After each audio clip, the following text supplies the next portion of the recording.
Hello friends, welcome to my channel study with Shruti. तो अब हम देखते हैं कि राइबोसोम क्या होता है। Extremely small rounded bodies found इधर इन फ्री स्टेट और अटैच टू ईआर। राइबोसोम्स क्या होते हैं? स्मॉल स्मॉल राउंड बॉडीज होती हैं, या तो ये फ्री स्टेट में मिलती हैं या फिर ये क्या है कि ईआर यानी कि एंडोप्लाज्मिक रेटिकुलम के साथ जो है जुड़ी हुई हमें मिलती हैं। Composed of RNA and proteins. इसमें क्या क्या होता है? ये आरएनए और प्रोटीन्स से जो है मिलके बनी हुई होती हैं। Membraneless and found in prokaryotes also. तो ये क्या होते हैं? ये मेम्ब्रेनलेस होते हैं और ये ईकैरियोट के साथ साथ प्रोकैरियोट्स में भी जो है मिलते हैं। They are sites for protein synthesis. और आर ई आर की जो एक है, यहाँ पे क्या होता है? प्रोटीन सिंथेसिस होती है। जैसे कि अपने हमें पीछे पढ़ा था कि जो रफ एंडोप्लाज्मिक रेटिकुलम होता है वहाँ पे क्या होती है? प्रोटीन सिंथेसिस होती है।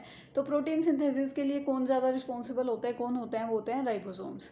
अब हम बात करते हैं वैक्यूल्स की। वैक्यूल क्या होता है?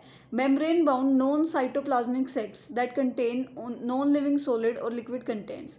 The membrane which bounds the vacuole is called tonoplast. The contents are called cell sap. तो क्या होता है वैक्यूल में कि एक छोटा सा नॉन साइटोप्लाज्मिक सेक होता है, एक छोटा सा जो है मेम्ब्रेन बाउंड सेक जो है सैप होता है। इसमें क्या होता है? नॉन लिविंग सॉलिड और कुछ लिक्विड कंटेंट जो है इसमें प्रेजेंट होता है। और ये जो पूरा एक वैक्यूल है, इसकी जो आउटर कवरिंग है उसको हम टोनोप्लास्ट कहते हैं। जो इसके अंदर का मटेरियल है उसको हम सेल सैप कहते हैं। अब ये जो है 3 टाइप का होता है: सेफ वैक्यूल, फूड वैक्यूल और कॉन्ट्रैक्टाइल वैक्यूल। तो सेफ वैक्यूल में क्या होता है? Common fluid filled vacuoles present both in plants and animals, stores sugar, salts, amino acids, organic acids और प्रोटीन्स। तो क्या होता है कि इसमें जो है फ्लूइड फिल होता है इस वाले वैक्यूल में, अगर हम सेफ वैक्यूल की बात करें तो। और ये प्लांट्स और एनिमल दोनों सेल्स में जो है प्रेजेंट होता है। और ये sugar, salt, amino acids, organic acids, proteins, इन सबको ये क्या करता है? स्टोर करता है अपने अंदर। अब हम बात करते हैं फूड वैक्यूल की। In amoeboid cells the sacs containing food indigested fuses with lysosomes to form food vacuole for digestion। जो अमीबा होता है उसके जो भी सेल्स होते हैं तो उसमें ये जो है प्रेजेंट होता है, जो क्या करता है? ये लाइजोसोम के साथ फ्यूज़ होता है और जो फूड वैक्यूल है उसको डाइजेशन की तरह जो है यूज़ करता है। उसके बाद हम करें कॉन्ट्रैक्टाइल वैक्यूल की बात, तो specialise to collect liquid from cell, swell up, rise to surface and brush to expel the liquid. तो ये क्या होता है कि ये पूरा लिक्विड जो है कलेक्ट करता है सेल का, और ये एक टाइम पे स्वेलअप हो जाता है, उसके बाद सरफेस तक जाता है और ब्रस्ट अप हो जाता है, जिसकी वजह से क्या होता है कि जितना भी लिक्विड इसके अंदर होता है वो सारा ये बाहर निकाल देता है। अब हम बात करें इसके फंक्शन की। Osmoregulation and excretion by cell.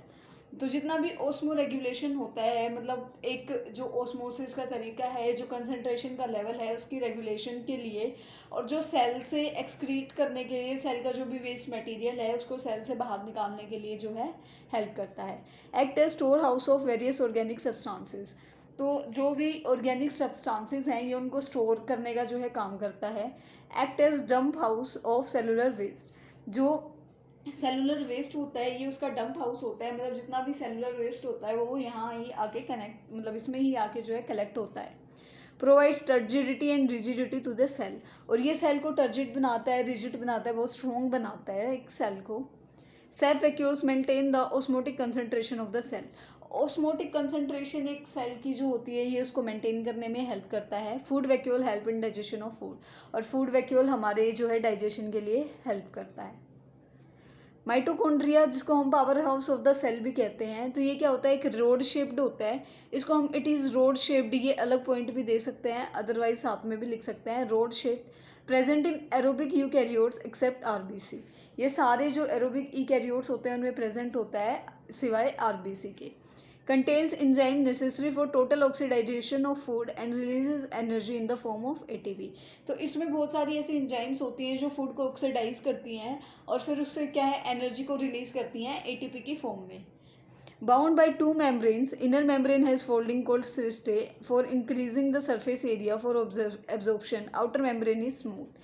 तो ये इसकी 2 मेम्ब्रेन होती हैं। पहली जो मेम्ब्रेन होती है, जो इनर मेम्ब्रेन होती है, वो इसके सरफेस एरिया को बढ़ाने में हेल्प करती है, जिसकी वजह से एब्जॉर्प्शन में हेल्प होती है। और जो इसकी आउटर मेम्ब्रेन होती है वो स्मूथ होती है। ATP synthesis is done in oxysomes which are embedded in सिस्टे।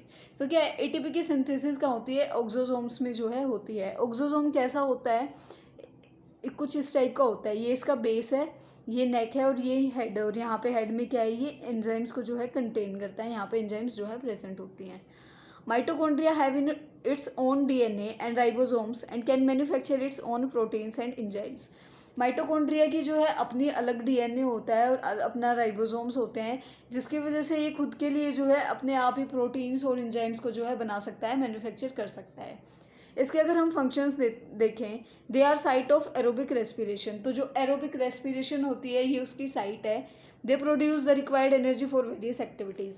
और हमारी बॉडी में जो है एनर्जी प्रोडक्शन भी माइटोकॉन्ड्रिया से ही होता है।